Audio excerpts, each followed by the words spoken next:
everyone, I'm Erin. Welcome to my channel. So for today's video, we're going to be doing some Disney urban legends, myths, and some fun facts. I want to start off with a disclaimer that this is all for entertainment purposes. I'm not saying anything bad against Disney. I actually love Disney. And I'm not saying that any of this is true or untrue. So it's all just for fun.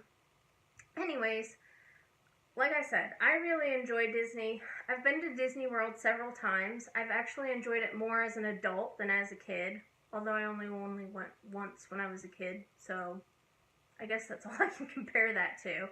But anyways, I had a lot of fun as an adult. There's a lot of fun things to do and see. I like trying to find the hidden Mickeys. I don't know if you've heard of them, but there's like little hidden Mickey Mouse heads throughout all of the parks. So without further ado, I'm going to go over some of these Disney urban legends and myths. So the first one is about Disneyland. I've never actually been to Disneyland. I'd love to go sometime. I've been outside of the gates of Euro Disney, never been inside. We were kind of on a tour bus going to Paris, so we dropped some people off there before we went on our way, and it looked pretty cool. I'd like to try to go there someday too. But like I said, the first one we're starting out with is in Disneyland in California, and it's what's known as Club 33. So, in New Orleans Square in Disneyland, if you look around right in front of your face, there is a doorway with the number 33 on it. And what this is it's actually an exclusive club that Disney has. So, in order to be a member of this club, you have to have a lot of money. The initiation fee, I read anywhere from the basic being $25,000 just to be initiated into the club, and then you have to pay $13,000 a year. And that's their basic membership. I guess it goes up from there. So for the platinum membership, which I guess is the highest one that they have, that starts with a $100,000 initiation fee, and then a $30,000 a year fee to stay in the club. So the club itself, the members, there aren't very many. There's probably about 500 from what I've read. And the wait list to get into this exclusive club is pretty crazy as well. There is a 14-year wait. That's a pretty damn long wait to get into the club. So along with there being this exclusive private club, which Disney actually admitted to there being, there's also some urban legends behind the name of it. So some say that the number 33 is tied to Disney's Masonic ties, while others say that it's for the Disney park's original 33 sponsors. Disney hasn't commented on what the 33 stands for, so 33 is just 33 to them. They're not letting us in on that secret. So you might wonder what being a member of this exclusive Club 33 gets you. Well, you get to say you're a member of Club 33, and then also it gets you exclusive things like fast passes, annual park passes, and they also have like exclusive merchandise that only people in the club can get. They have their own like little store within the club. And I'll go ahead and post some pictures from an Instagram account that the person claims to be a member of Club 33. It actually looks pretty cool, and I will show you the pictures now.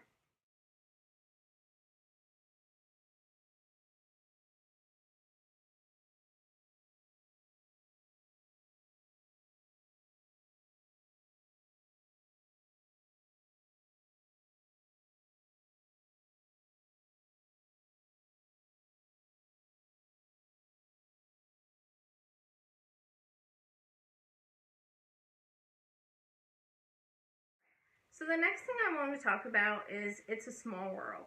So there's many stories that go on about the It's a Small World ride. It's one of the original rides in the parks, so it's been around for forever.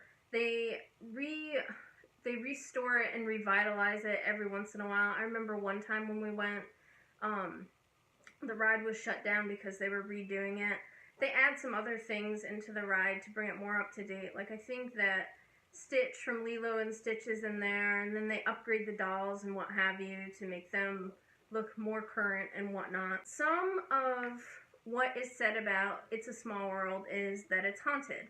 There are many cast members who work at the park that report that they've seen the dolls blinking and moving on their own when the ride is shut off. And I think probably the most famous urban legend about It's a Small World actually revolves around a picture. Now, I'm not going to show the picture because it's kind of graphic, but I can go ahead and link it down below if you want to check it out, but be warned that it is pretty disturbing. So supposedly, at one point, the ride was stopped and people were being evacuated off the ride for safety reasons. This is back in the time when people actually had film in their cameras rather than digital cameras. Well, apparently a woman was trying to get rid of the rest of the film on her camera, so she was just snapping random pictures. And when she developed the film, she got it back, and she had taken one that went up toward the ceiling, and there's actually what looks like the figure of a child hanging from the ceiling. It's really creepy. Now, I kind of think that maybe the way it looks, that it could be just a spare doll that they have, just kind of hanging up there, so if another one breaks, they can replace it with that one. I'm not really too sure. All I know is that the picture is pretty darn creepy. Okay, so this one is a little bit more fun. This is about the Matterhorn. So there is a claim that there is a full basketball court at the top of the Matterhorn. And it's kind of half true. There is a basketball hoop for cast members to play basketball up there, but there's not a full basketball court. And I'll go ahead and show you the picture of that as well. Alright, so now we're moving on to my absolute favorite ride in Disney World, the Haunted Mansion. Creepy enough as it is, right? Because it's the Haunted Mansion. I love it. It's my favorite ride. I like creepy things. Every time we go there, I ride this ride probably at least 5 times. Pretty crazy. So anyway, here's some urban legends and myths about the Haunted Mansion. So when you ride the Haunted Mansion, you might notice the singing busts that are in the ride. There's one that's cracked and tipped over, and a lot of people say that that is Walt Disney. However, that's not true. It's actually one of the original singers of the song and not Walt Disney. So this next urban legend about the Haunted Mansion is one of the creepier ones. So supposedly, people have loved Disney so much that they choose to dump their loved ones' cremains on the ride. The Haunted Mansion is one of the rides that people tend to do this on, and another one that I've heard of them doing it on is actually the Pirates of the Caribbean. Supposedly, there's a whole code and a protocol for when this happens for the cast members to clean it up. So it must happen fairly often if that's true.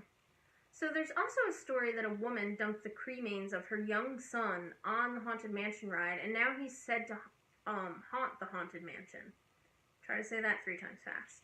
Anyways, so there's a really creepy picture that shows this little boy that is peeking around the outside of a Dune Buggy, and the person that took the picture swears up and down that nobody was there when they took the picture and that they had been using night vision on the camera, so there's no way that this person could be illuminated.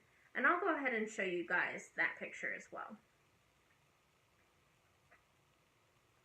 All I know is that it's creepy looking and he has a creepy little face in this picture, so if it's real, that's pretty scary. So another creepy urban legend about the Haunted Mansion is that the seance book that's in the ride originally actually was a 14th century witchcraft book. Now supposedly cast members had a really hard time when this witchcraft book was there, because they would come in and the table that was near or on would be flipped, things would be moved, and things in the Haunted Mansion weren't where they were supposed to be. So what they ended up doing was replacing it with what's there now, which is not a real witchcraft book at all. And I guess nobody really knows what happened to the original book that they supposedly used. So the next urban legend that we're going to talk about is about one of the rides that used to be my favorite, but now actually kind of scares the crap out of me, and that's the Tower of Terror. Now, the Tower of Terror in itself, I don't find the animatronics and the ride, like the video part of the ride, scary. It's the dropping part that scares the crap out of me now, because now they've made it to where you don't know how many times you're going to be dropped. And I swear to you, the last time I was on this ride, they lifted us up and dropped us like 10 times, and I'm too old. I just can't do that now. So one of the stories that's surrounding the Tower of Terror is that they're actually going to shut it down, and they're going to turn it into like a giant Elsa castle from Frozen. They're not going to do that. They already took away the Viking ride in Epcot Center, and they replaced that with a Frozen-themed ride. Which I like Frozen, so I'm kind of have a love-hate relationship that they changed it, because I liked the Viking ride that they had in Epcot. Actually, when I was little, that ride scared the crap out of me too, because they had the troll things in there. But I'm also interested to see what the Frozen ride is like. Of course, there's also the urban legend that the Tower of Terror is haunted. Supposedly, one of the bellhop cast members that loads the people into the elevator, he just kind of dropped dead on the platform. And now supposedly he haunts the Tower of Terror. They say that he tends to move things around, the different artifacts that are actually in the Tower of Terror. And other than that, he doesn't cause harm to anybody. So the rest of what I have is just some more fun facts about Disney. So Disney has what's called smellitizers. And pretty much what they do is they pump different scents into different areas of the parks just to give you a more of a feel for the area that you're in. So, for example, when you're walking down Main Street USA in Disney World, you'll notice that it smells like cookies and vanilla and all these good things that are coming out of the bakery. You'll notice on the Pirates of the Caribbean that it smells like sea air, and that's to give you the feel that you're there by the sea with the pirates. The Haunted Mansion, it smells kind of musty and old. That's not a mistake. They actually pump these scents into the ride. And one of my favorite things that they use this smellitizer for is actually on Soarin' in Epcot. So when you're going over the citrus fields, you'll notice that it smells like oranges. And when you're going over the forest, it smells like a forest, which I think is pretty cool. It brings a unique aspect to the ride. And then, of course, during the different holidays, they use different scents. So, of course, in the fall, they use one of my favorites, pumpkin spice. And then during the winter time, they use things like peppermint. And pretty much these scents are designed to get you, in the mood and feeling what's going on around you. It's kind of like they're using mind tricks. Yep. So the next one was a fun fact that used to be true, but they've kind of discontinued it. So it used to be said that when you yelled "Andy's coming" around the different characters from Toy Story, that they would just drop where they were and act like they were toys. Well, this was true, but Disney discontinued the practice because they were afraid somebody was going to get hurt when the characters would drop down to the ground. So of course I'm going to finish up with my nerdy fish tank stuff that I love. So here's just some fun facts about the seas with Nemo and Friends. So the main tank of the seas is humongous. It contains 5.7 million gallons of water. That's huge.